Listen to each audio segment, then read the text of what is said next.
At the end of March, a 15-second clip from Phenom's stream split the FG scene at two different schools of fighter. Was this a godlike, giant kill and play, or just a random face roll that happened to work out for the now infamous Titan Zaraki? Hi, I'm Wireman, and you're wrong about that EX tattoo.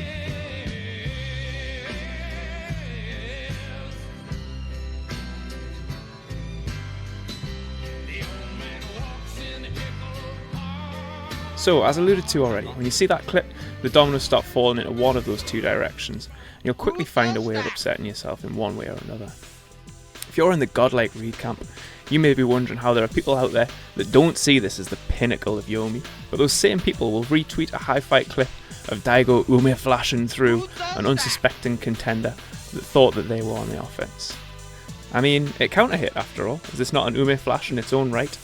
Is it because this person is a diamond ranked and relatively unknown player? Are the master rank and above overlords in the LP oligarchy keeping the power dynamic in check by disregarding great plays from up and comers, hoarding all the Ume Shoryus to themselves while memeing on Alex montages from their ivory towers? On the other hand, you might think this was just random behaviour that turned out well for the Kagemin. Whether it was a conscious or unconscious decision doesn't matter. Playing like that in a game like this is not a sustainable approach, right? The top players may get chewed up by things like this from time to time, but in the long run, consistent strategy that takes into account risk and reward factors, situational awareness and optimization is going to yield bigger and better wins. There were a dozen other options that would have won this round here.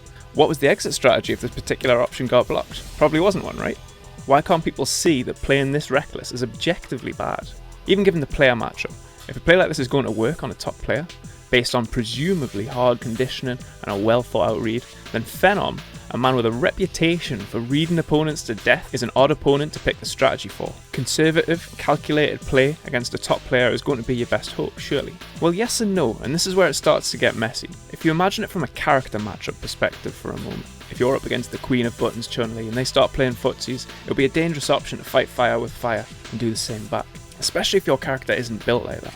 In a match where a character starts socking you in the face in your favourite footsie range, you pick another approach rather than trying to continue to out-footsie them. Now, applying that same logic to a battle-hardened pro that has calculated enough in-game decision making to mine their own Bitcoin with their galaxy brain reads, do you really want to read them to death? They absolutely have you outmatched in that department. So either way, Phenom probably has you covered here. If you try to beat him at his own game, well, it's his game. And if you accept that and try to rotate from rock to paper, like a lot of critics were saying the Kage should have done, which in this case would mean going from a preemptive to a reactive approach, then the pro in this scenario is going to have the experience and be aware and ready for you. So if your rock is smaller than their rock, and they're fully anticipating your paper, perhaps switching from rock to scissors, as dangerous as it may seem, is the bigger brain play in this scenario. Sure, it won't work all of the time, but in terms of closing out rounds, why does that matter? If it works, right? Who cares how you got there? Notorious Karen defender and troublemaker One Step Laird actually took this strategy to the extreme and made illogically unsafe options to close out, to see if he could get into the mind of a diamond rank player with nothing to lose. It into practice and figure it out, right? In these clutch moments when we don't know what's happening, I'm gonna do EX Mugen. And if it hits, then clearly it's not random because I calculated it and said this is gonna hit and I'm gonna do it. Why else would I just throw it out, right?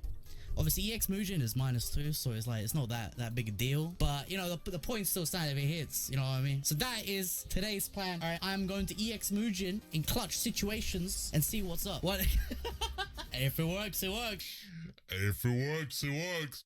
And he remarkably found a lot of success by going nuclear in high pressure situations. For his own take and his findings, check out the link in the description. The results might surprise you.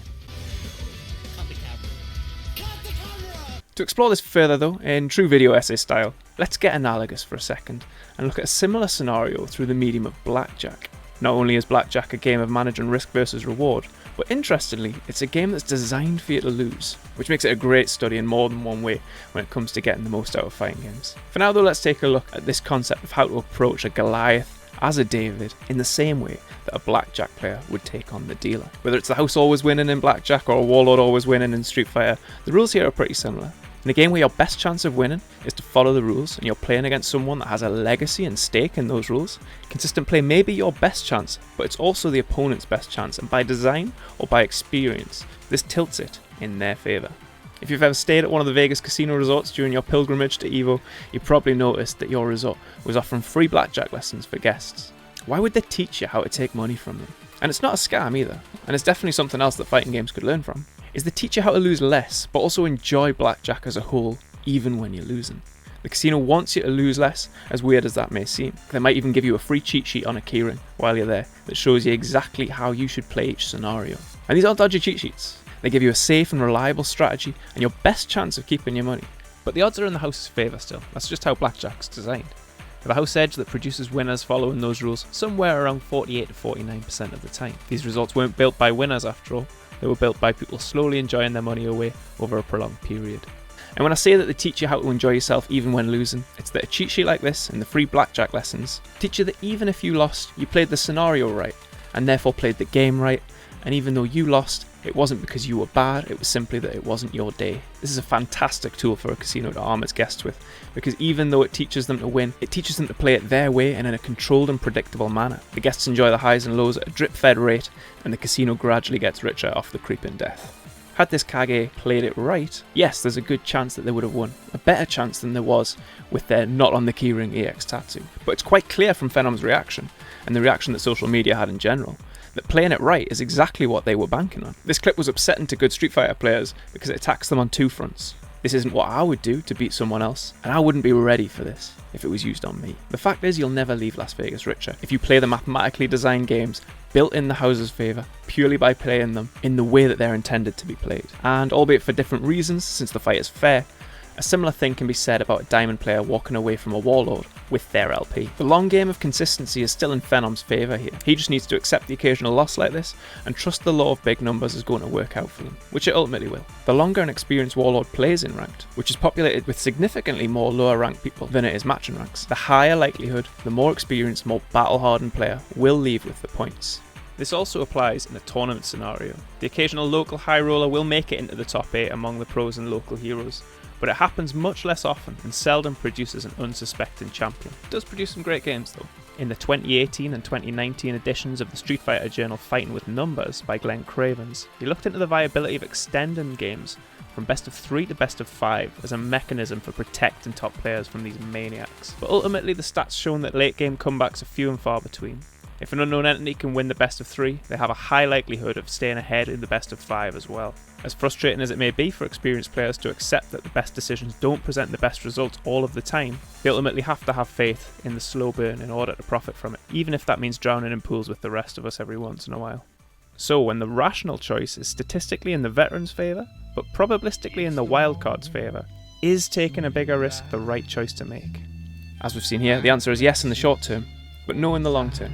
And if you can manage the ability to switch those gears at just the right time, you might just get out of Vegas with more than you came with. Phenom won the set 2-0 by the way. He's worn so long on the bureau since the picture